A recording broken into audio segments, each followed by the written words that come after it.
Hello all of you.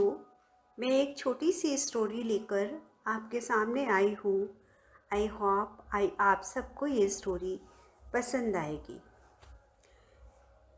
Thakur ji का रुला देने वाला प्रसंग। नंद बाबा चुपचाप रथ पर कान्हा के वस्त्र आभूषणों की गठरी रख रहे थे। दूर वो सारी में मूर्ति की तरह शीश झुकाकर खड़ी यशोदा को देखकर कहा, दुखी क्यों हो यशोदा? दूसरे की बस्त पर अपना क्या अधिकार? यशोदा ने शीश उठाकर देखा नंद बाबा की ओर। उनकी आंखों में जल भर आया था। नंद निकट चले आए। यशोदा ने भारी स्वर में कहा, तो क्या कान्हा पर हमारा कोई अधिकार नहीं? 11 वर्षों तक हम असत्य से ही लिपट कर जीते रहे। नंद ने कहा, अधिकार क्यों नहीं?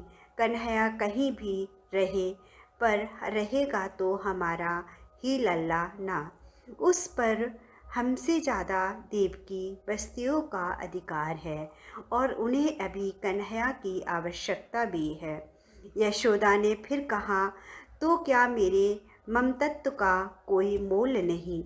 नंद बाबा ने थके हुए स्वर में कहा, ममतत्व का तो सचमुच कोई मोल नहीं होता यशोदा। पर देखो तो कान्हा ने इन 11 वर्षों में हमें क्या नहीं दिया है। उम्र के उत्तरार्ध में जब हमने संतान की आशा छोड़ दी थी, तब वह हमारे आंगन में आया। तुम्हें नहीं लगता कि इन 11 वर्षों में हमने जैसा सुखी जीवन जिया वैसा कभी नहीं जी सके थे? दूसरे की वस्तु से और कितनी आशा करती हो यशोदा? एक ना एक दिन तो वह अपनी वस्तु मांगेगा ही ना। कान्हा को जाने दो यशोदा। यशोदा से अब खड़ा नहीं हुआ जा रहा था। वे वहीं धरती पर बैठ गईं। कहा, आप मुझसे क्या त्यागने के लिए कह रहे हैं? यह आप नहीं समझ रहे। नंद बाबा की आंखें भी भीग गई थीं।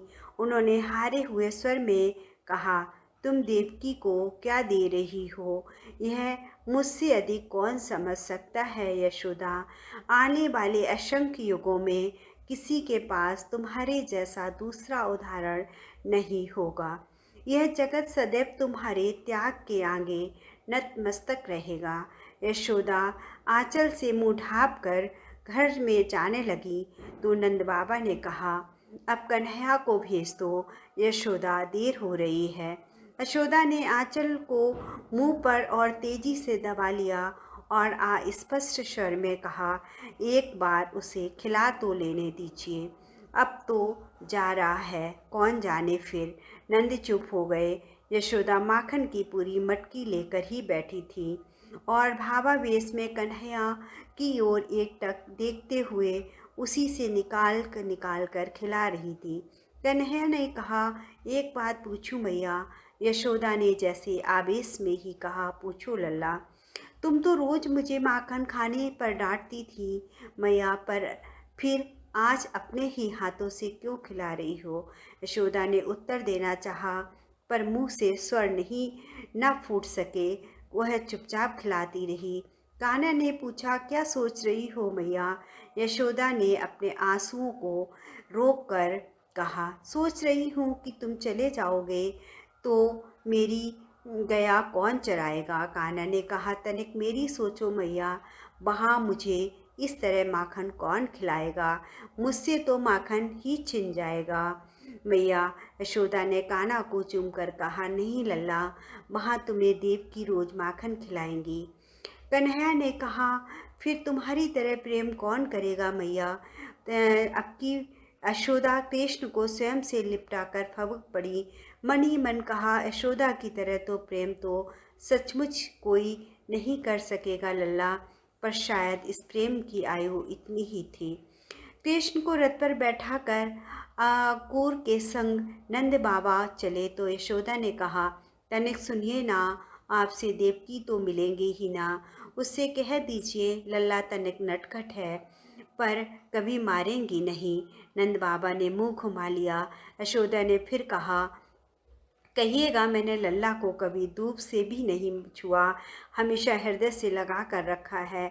नंद बाबा ने रथ को हाँक दिया। यशोदा ने पीछे से कहा, कह दीजिएगा कि लल्ला को माखन प्रिय है, उसको ताज़ा माखन खिलाती रहेंगी, बासी माखन में कीड़े पड़ जाते हैं। नंद बाबा की आंखें फिर भर रही थीं। उन्होंने घोड़े को तेज किया। यशोदा ने तनिक तेज स्वर में फिर कहा, कहिएगा कि बड़े कौर उसके गले में अटक जाते हैं, उसे छोटे छोटे कौर ही खिलाएंगी। नंद बाबा ने घोड़े को जोर से हाँक लगाई। रथ धूल उड़ाते हुए चल पड़ा। यशोदा वहीं जमीन पर बैठ गई और फबक कर कहा, कृष्ण से कहिएगा कि मुझे स्मरण रखेगा। उधर रथ में बैठे कृष्ण ने मन ही मन कहा, तुम्हें यह जगत सदैव स्मरण रखेगा मैया, तुम्हारे बाद मेरे जीवन में जीवन बसता ही कहाँ है।